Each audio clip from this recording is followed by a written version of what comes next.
Salut Laurine, donc tu es candidate à la présidence des Jeunes Radicaux de Gauche et tu souhaites nous résumer rapidement tes ambitions pour la structure. Tu peux peut-être commencer par te présenter. Oui, tout à fait. Alors, donc, Laurine Roux, j'ai 25 ans. Je suis une militante active du Parti radical de gauche depuis 2012. Et donc, je vis à Strasbourg, comme vous pouvez le voir, avec notre beau Parlement européen.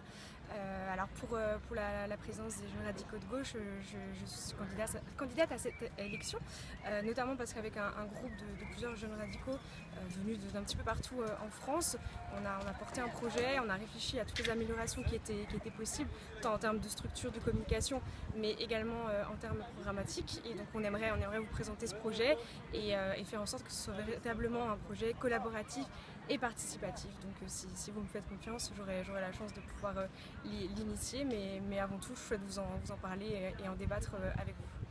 D'accord. Et comment actuellement fais-tu vivre tes idées radicales? Alors actuellement je suis secrétaire générale de ma fédération, donc dans le Bas-Rhin. J'étais déléguée départementale GRG il y a quelques années également. Et donc l'Alsace et aussi bien Strasbourg, c'est véritablement une terre de mission pour le radicalisme, déjà pour la gauche de manière générale. Donc on doit véritablement se battre pour nos idées au quotidien. En termes de communication, on est très actifs sur les réseaux sociaux et on essaye de faire passer un maximum de communiqués de presse pour encore une fois se faire connaître et partager nos valeurs. Et donc on y arrive plutôt bien puisqu'on a fait grossir notre fédération et en faisant adhérer notamment des élus, le maire de Wissembourg. Et en termes de jeunesse, on est l'une des fédérations, il y a proportionnellement surtout le plus de JRG, parce que plus de la moitié de notre équipe a moins de 31 ans. Donc c'est un petit peu une fierté d'avoir réussi à les mobiliser et j'espère qu'on va pas s'arrêter en si bon chemin. Et donc notamment aussi j'ai pu faire vivre ces idées, mes idées et les valeurs du Parti radical de gauche lors des dernières élections, notamment municipales de 2014 en figurant sur la liste du maire sortant à Strasbourg et lors des départementales de 2015. On a eu la chance de les gagner et ça m'a également montré que voilà, une équipe devait être unie, soudée et qu'il fallait qu'il y ait un maximum de transparence pour pouvoir porter un message clair et qui parle à tout le monde. Et nationalement, je suis également secrétaire nationale en charge des questions européennes. Et donc c'est quelque chose, je pense, qui fait partie de l'ADN de notre parti. Et j'aimerais véritablement pouvoir apporter ma pierre à l'édifice pour que le radicalisme soit associé véritablement au fédéralisme européen. Il y a beaucoup de choses à faire sur ces questions et l'Europe a besoin de nous, je pense. Donc c'est également une ambition pour l'avenir. Et quelles ambitions portes-tu pour la structure? Alors pour la structure, sans vouloir dresser un bilan trop négatif et tout n'est jamais complètement noir, mais il y a quand même pas mal de choses qui doivent changer, notamment en termes organisationnels. Je pense qu'il y a beaucoup de GRG qui n'ont pas forcément été atteints au niveau des informations, qui laissent un petit peu, qui ont été laissés finalement un petit peu de côté, notamment dans les régions où le PRG est moins présent et qui se retrouvent un petit peu seuls et délaissés. Et je pense que c'est plus que regrettable parce que les informations doivent circuler, il doit y avoir une transparence sur ce qui a été fait et on doit vraiment réussir à apporter des projets qui soient collaboratifs et participatifs pour parler d'une voix et pouvoir véritablement communiquer ensemble. Donc ça c'est une des choses que j'aimerais pouvoir changer. C'est un gros travail, j'en suis consciente, mais je pense que c'est aussi pour ça qu'on s'engage et pour avoir la cohérence de nos ambitions tout simplement. Et rapidement, quels sont les thèmes que tu souhaites mettre en avant et tes objectifs?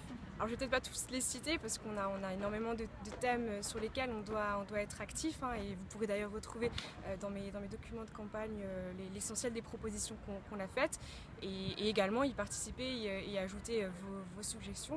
Vous aurez toutes mes coordonnées à disposition et je resterai avec mon équipe à votre écoute, mais donc principalement alors évidemment les thèmes qui font partie de notre ADN comme l'Europe et construire véritablement une Europe fédérale et forte pour l'avenir. Également voilà, les thèmes de république, de laïcité, de démocratie. Être très présent aussi sur tous les sujets sociétaux, à l'instar des problèmes de santé publique qu'on peut connaître sur les questions du cannabis, de la GPA, défendre et continuer à lutter contre toutes les discriminations en défendant du coup certaines minorités et le droit des femmes également. Il y a encore beaucoup de choses à faire, il ne faut pas l'oublier. Je pense aussi que c'est important que les jeunes puissent véritablement se positionner là-dessus. Les questions écologiques aussi, on a eu un véritable succès avec la COP21 et je souhaiterais vraiment qu'on puisse être présent dans la programmatique et en tout cas en apportant nos idées pour la COP 22. Et voilà, on a les élections présidentielles en 2017, ça aussi c'est quelque chose sur laquelle il va falloir se positionner, être présent, ne pas manquer ce rendez-vous. Et en termes de programme, je pense vraiment que nos délégués thématiques doivent être de véritables chefs d'orchestre et impulser une dynamique en proposant un projet pour chaque thématique et en du coup sollicitant un maximum de jeunes qui pourraient participer à ces échanges tout simplement. Et pour les présidentielles, j'en parlais juste avant, je pense vraiment qu'on pourrait porter un maximum de propositions au candidat qui sera le chef de file de la gauche et plus récemment, enfin en premier lieu en septembre, on a le congrès du Parti radical de gauche. Moi je veux vraiment qu'on puisse être présent, actif et qu'on propose véritablement un cahier des charges et des projets qui puissent être mis en avant. C'est quelque chose qui pour moi est essentiel et on le fera tous ensemble. Moi je souhaite véritablement écarter personne parce qu'on on doit être une équipe la plus soudée possible et la transparence est là et le débat doit être le plus ouvert possible. Donc j'espère qu'avec vous tous j'arriverai à faire tout ce travail. Très bien Laurine, merci pour tout. Merci à vous et puis donc à très bientôt et comme je vous disais je reste à votre écoute pour toutes les suggestions et les questions qui me seront posées.